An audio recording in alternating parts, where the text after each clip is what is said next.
Hello बच्चों, welcome to your maths class. तो बच्चों, आज मैं क्लास 10th का चैप्टर 10 सर्कल उसकी एक्सरसाइज 10.2 करवाने वाली हूँ। लेकिन एक्सरसाइज पे चलने के पहले मैं एक थ्योरम जो कि 10.2 थ्योरम है वो करवा देती हूँ। थ्योरम बहुत ही इंपॉर्टेंट है, उसको करने के बाद एक्सरसाइज के क्वेश्चंस करेंगे। तो चलिए देखते हैं थ्योरम कैसे करेंगे। देखिए, थ्योरम में स्टेटमेंट जो दिया हुआ है मैंने लिख रखा है, the lengths of tangents drawn from an external point to a circle are equal. मतलब किसी भी सर्कल के एक्सटर्नल पॉइंट से जो टेंजेंट्स ड्रॉ की जाती है उनकी लेंथ इक्वल है, हमें ये प्रूव करना है। तो इसे कैसे लिखना है, देखिए गिवन में हम वही लिखेंगे जो क्वेश्चन में दिया हुआ है। तो given we are given a circle with centre O, ये सर्कल दिया हुआ है, सेंटर ओ इसका है। A point P lying outside the circle, ये पॉइंट पी है जो कि आउटसाइड द सर्कल है। And two tangents P Q and P R on the circle from P, इस सर्कल पर पी क्यू और पी आर दो टेंजेंट्स हैं।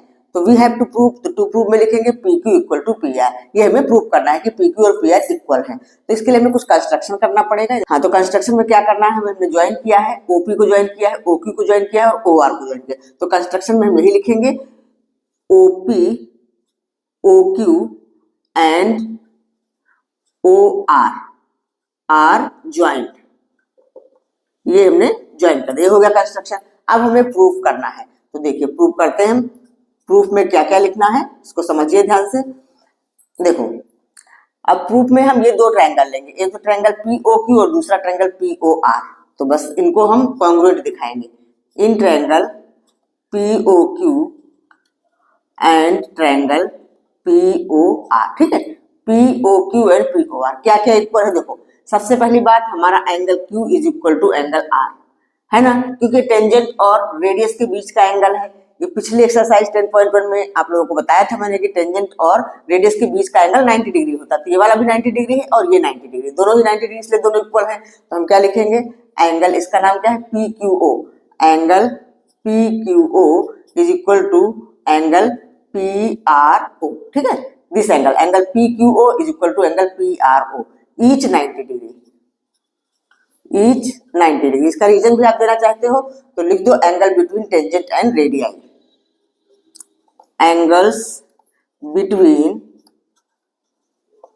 Tangents and radii, tangents and radii, ये दो रेडियस है ना, तो उनको रेडियाई लिखेंगे, ठीक है। ये बात क्लियर हुई, ये हो गया। अच्छा, दूसरी चीज, ओपी हमारा कॉमन है, ओपी इक्वल टू ओपी दोनों में ही है, ओपी इक्वल टू ओपी, ये है कॉमन, ठीक है। उसके बाद हम ये लिख सकते हैं OQ equal to O R, radii of the same circle. तो एक सर्कल की रेडियस तो सारी इक्वल होती है ना, तो तीसरी चीज हमारे पास हो जाएगी OQ equal to O R, ठीक है। OQ equal to O R, इसका रीजन क्या है, radii of the same circle, radii of the same circle, radii of the same circle. Therefore ये हमारे दोनों ट्रायंगल क्या हो गए, कॉन्ग्रुएंट हो गए। Therefore triangle POQ is congruent to triangle POR। अच्छा, जब दो ट्रायंगल्स कॉन्ग्रुएंट होते हैं तो उनके बाकी के सारे पार्ट्स इक्वल हो जाते हैं, पता है ना, 9th क्लास में आपने सीखा है। कॉन्ग्रुएंसी में क्या होता है, जब टू ट्रायंगल्स कॉन्ग्रुएंट होते हैं तो बाकी के जो भी पार्ट्स बचते हैं वो सारे इक्वल हो जाते हैं। तो अब नेक्स्ट लाइन नीचे जगह नहीं, मैं आगे लिख देती हूँ। तो देयरफॉर ये हमारी जो हमें प्रूव करना था, PQ और PR इक्वल हो जाएंगी। Therefore PQ equal to PR, इनके रीजन में आप क्या लिखोगे, CPCT। CPCT का मतलब corresponding parts of the congruent triangle. तो बहुत ही इजी थ्योरम है लेकिन बहुत इंपॉर्टेंट है। इस थ्योरम के बेस पे आगे के क्वेश्चंस होंगे, मतलब ये टेंजेंट्स एक्सटर्नल पॉइंट से सर्कल की टेंजेंट्स इक्वल होती हैं, इसको यूज करके हम आगे के क्वेश्चंस करेंगे जो कि एक्सरसाइज में है। तो बस ये हमारा प्रूव हो गया, थ्योरम कंप्लीट होता है। तो चलिए अब हम एक्सरसाइज के क्वेश्चंस करना स्टार्ट करते हैं। हाँ बच्चों, देखिए क्वेश्चन 1 है, from point Q the length of the tangent to a circle is 24 centimetre. एक सर्कल बना लेते हैं और एक पॉइंट Q है कोई, यहां से length of the tangent is 24 centimetre, ठीक है।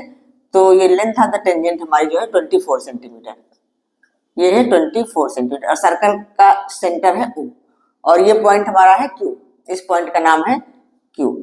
फिर उसका बोला है and the distance of Q from the centre is 25 centimetre, और ये Q की डिस्टेंस सेंटर से कितनी है, 25 सेंटीमीटर, ये है हमारी 25 सेंटीमीटर। तो हमें बताना क्या है, रेडियस ऑफ द सर्कल बताना है।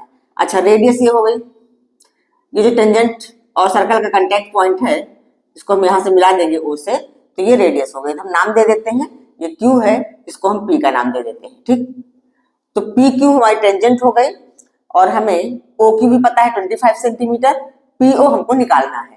तो बस बहुत ही सिंपल है, ध्यान से देखिए टेंजेंट और रेडियस के बीच का एंगल 90 डिग्री होता है।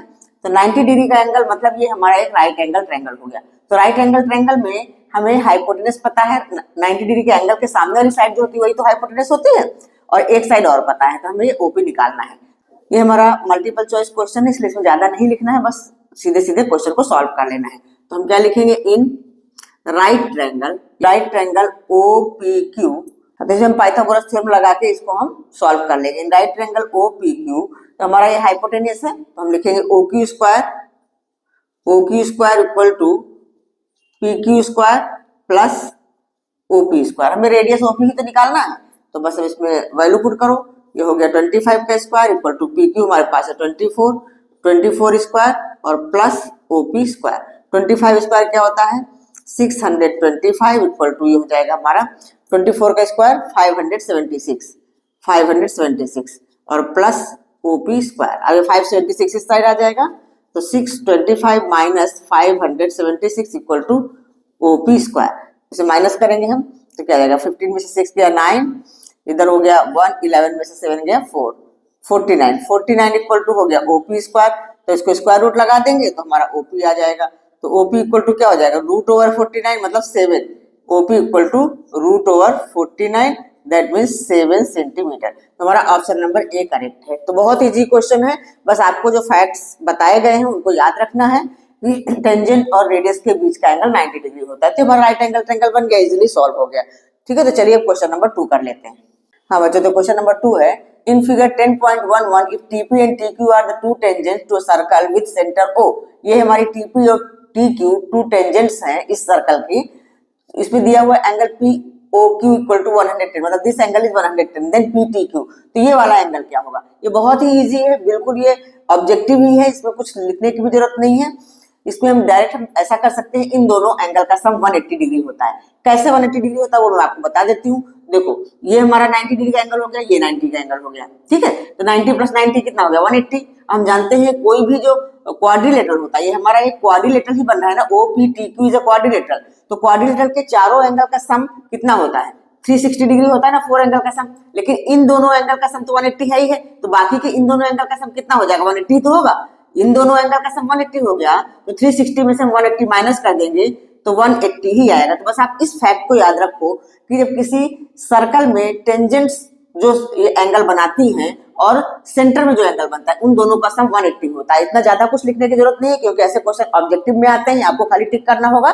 तो बस आप डायरेक्टली इसको कर सकते हो कि ये हमारा जो एंगल PTQ जो हमसे पूछा गया है, तो एंगल PTQ इक्वल टू हो जाएगा 180 माइनस दिस एंगल जो कि सेंटर पे बना हुआ है 110, मतलब कितना हो गया 70 डिग्री। तो हमारा ऑप्शन नंबर बी करेक्ट है। ठीक है बच्चों, इससे ज्यादा कुछ मैं नहीं लिख रही हूँ, ये सब छोटी क्लासेस की बातें हैं, आप लोग जानते हो, पिछली क्लास में सीखा है कि sum of the angles of quadrilateral equal to 360 degree. ठीक है, जब 360 डिग्री होता है और इन दोनों को हम जानते हैं दोनों 90 डिग्री के एंगल है, रेडियस और टेंजेंट के बीच के एंगल, तो इसलिए ज्यादा कुछ लिखते हुए डायरेक्ट आप इसको सॉल्व कर सकते हो। ठीक है, तो आई होप आप लोगों को समझ में आ गया होगा। तो नेक्स्ट क्वेश्चन करते हैं। अच्छा, तो क्वेश्चन 3 है, if tangents PA and PB from a point P to a circle with centre O are inclined to each other at angle of 80 degree, then POA is equal to.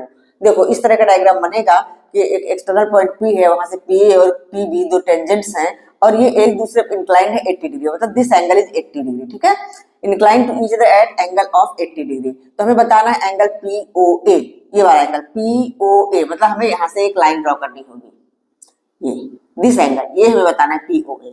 तो अभी पिछले question में हमने आपको बताया था कि जो सेंटर पे पूरा एंगल बनता है, मतलब ये पूरा एंगल ये और प्लस ये जो टेंजेंट्स के बीच का एंगल बनता है 180 डिग्री के इक्वल होता है। तो सबसे पहले हम पूरा एंगल निकाल लेते हैं, एंगल AOB निकाल लेते हैं। ठीक है, तो ऐसे हम लिख सकते हैं angle AOB plus angle APB, angle APB equal to 180 degree. और यहाँ हमको एक गिवन है एंगल APB कितना दिया हुआ है 80 डिग्री दिया हुआ है। ठीक है, तो हमारे पास एंगल AOB आ जाएगा, इससे angle AOB plus 80 degree equal to 180।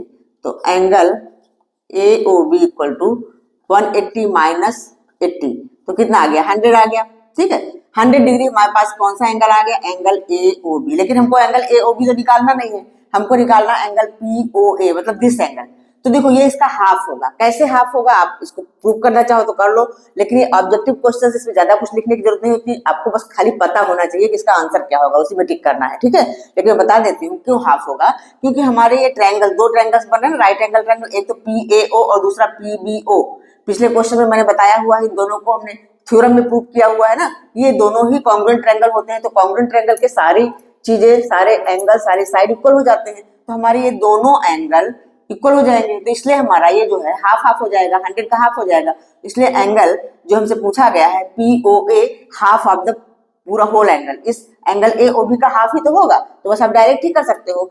तो एंगल जो हमसे पूछा जा रहा है P O A equal to half of angle A O B. ये सारी चीजें आप लोगों को पता होनी चाहिए, हाफ क्यों है। ठीक है, अगर लिखने के लिए आता है, मतलब ऐसा क्वेश्चन आता है कि आपको लिख करके उसको सॉल्व करना है, तो फिर इन दोनों ट्रायंगल को आपको कॉन्ग्रुएंट दिखाना होगा, जैसे मैंने थ्योरम में दिखाया था। उसी तरह से कॉन्ग्रुएंट कैसे दिखाएंगे, in triangle P A O and P B O क्या क्या इक्वल है, A O equal to B O radii of the same circle, and this P O equal to P O common, and this angle equal to this angle, each 90 degree. बस हो गया, तीन चीजें equal कर दिया तो ये कॉन्ग्रुएंट हो गए। ठीक है, आरएचएस कॉन्ग्रुएंसी कॉन्ग्रुएंट हो गए। तो बस अब हम हाफ ए ओ बी लिख देंगे, तो इसको ए ओ बी हम निकाल चुके हैं, तो हाफ इंटू 100 कर देंगे, हाफ इंटू 100, इसको काटेंगे तो कितना आ जाएगा 50 डिग्री, ये 50 डिग्री कट के आ गया। तो हमारा ऑप्शन नंबर ए करेक्ट है। ठीक है बच्चों, आई होप आप लोगों को समझ में आ रहा होगा, क्योंकि ये ऑब्जेक्टिव क्वेश्चन है, इसमें ज्यादा कुछ लिखने की जरूरत नहीं, बहुत बड़ा लिखने की जरूरत नहीं, लेकिन आपको फैक्ट्स पता होने चाहिए कि कैसे ये हुआ, किस तरह से आया। ठीक है, तो चलिए अब क्वेश्चन नंबर 4 करते हैं। क्वेश्चन नंबर 4 है, इसमें क्या प्रूव करने के लिए बोला गया, prove that the tangents drawn at the ends of a diameter of a circle are parallel, कि दो टेंजेंट्स जो ends of diameter of circle draw की जाती है वो आपस में पैरेलल होगी, ये हमें प्रूव करना है। तो देखो गिवन में जो हमें दिया हुआ है वही हम लिख लेते हैं, बस नेम दे करके, two tangents A B and X Y are drawn at the ends of a diameter P Q of a circle with centre O. ये सर्कल है, उसका सेंटर ओ है, पी क्यू इसका डायमीटर है। तो हमारा कांटेक्ट पॉइंट पी हो गया, ए बी का कांटेक्ट पॉइंट पी हो गया, और टेंजेंट एक्स वाई का कांटेक्ट पॉइंट क्यू हो गया। अब हमें प्रूव करना है कि ये पैरेलल है। तो देखो पैरेलल होने के क्या क्या रूल्स हैं, ये आप लोगों ने छोटी क्लासेस में सीखा होगा। टू लाइंस पैरेलल कब कब होती है, अगर ये टू लाइंस है, इनको थर्ड ट्रांसवर्सल कट कर रही है, तो ये angle, this angle equal to this angle होगा। अल्टरनेट एंगल्स होते हैं, interior alternate angles. If interior alternate angles are equal then the lines are parallel. एक तो ये होता है, अगर टू लाइंस है और थर्ड ट्रांसवर्सल को कट करती है, तो this angle plus this angle, इन दोनों एंगल का सम अगर 180 डिग्री होता है तब भी वो लाइंस पैरेलल होती हैं। तो इनको हम क्या बोलते हैं, sum of the interior angles of the lines equal to 180 degree then the lines are parallel. तो हमारे देखो यहाँ पे दोनों ही चीजें फुलफिल हो रही है। अगर आप ध्यान से देखेंगे तो ये हमारा रेडियस है, ओपी रेडियस है, और ये टेंजेंट है, तो इनके बीच का एंगल तो 90 डिग्री होता ही है। इधर ये भी हमारा ओक्यू रेडियस है और एक्स वाई टेंजेंट है, ये भी 90 डिग्री है। अगर इन दोनों एंगल्स का सम हम करेंगे तो 180 डिग्री आ जाएगा, तो हमारा ये वाली कंडीशन फुलफिल हो गई। या अगर आप इसको इधर न करके इधर देखोगे तो भी ये हमारे इंटीरियर अल्टरनेट एंगल्स होते हैं, दोनों इक्वल हो गए, 90 ये 90 दोनों इक्वल हो गए। तो कोई सा भी आप करके प्रूव कर सकते हो कि ये टेंजेंट्स इसलिए पैरेलल है कि डायमीटर के एंड्स में खींची जाने वाली टेंजेंट्स पैरेलल क्यों है, जिसका रीजन है पैरेलल। तो पैरेलल होने के रूल्स आप लोगों ने छोटी क्लास में सीखे। एक तो ये है, एक हमारा ये करस्पॉन्डिंग एंगल्स का होता है। टू लाइंस है, अगर उनको एक थर्ड ट्रांसवर्सल कट कर रही है तो this angle equal to this angle, ये करस्पॉन्डिंग एंगल्स कहलाते हैं। ये इक्वल होते हैं तब भी पैरेलल होती है। तो हमें इसकी जरूरत नहीं है, हमारे इन्हीं दोनों से काम चल जाएगा। तो आप ये वाला यूज कर लो या फिर ये वाला यूज कर लो। ठीक है, तो इसको लिखेंगे कैसे, तो चलिए हम लिख के दिखाते हैं। हाँ, तो एंगल एपीओ इक्वल टू है 90 डिग्री। क्यों 90 डिग्री है, angle between radius and tangent. ठीक है, तो हम यहाँ पे लिखेंगे angle between radius and tangent.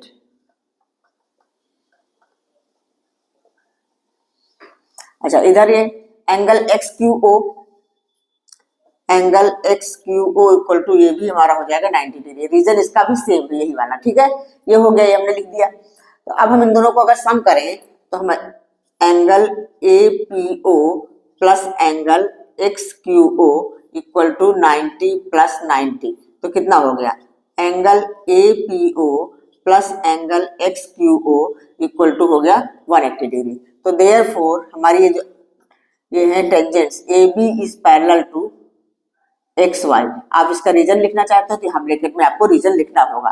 हाँ, तो यहाँ हम लिखेंगे सम ऑफ द इंटीरियर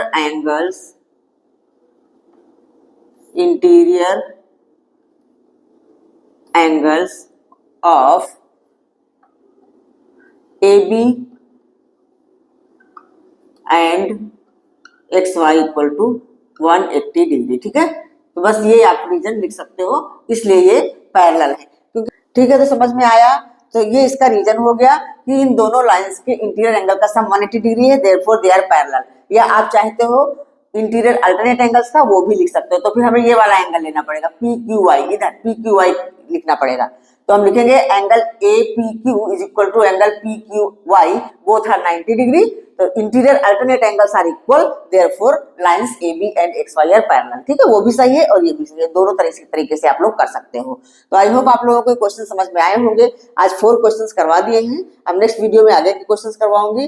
तो वीडियो कैसा लगा, अगर समझ में आया है, सारे क्वेश्चन समझ में आए हैं, तो लाइक करिए, शेयर करिए और सब्सक्राइब कर लीजिए। अगर अब तक सब्सक्राइब ना किया हो तो सब्सक्राइब कर लीजिए। ठीक है बच्चों, मिलते हैं नेक्स्ट वीडियो में अगले क्वेश्चन के साथ। तब तक के लिए बाय बाय।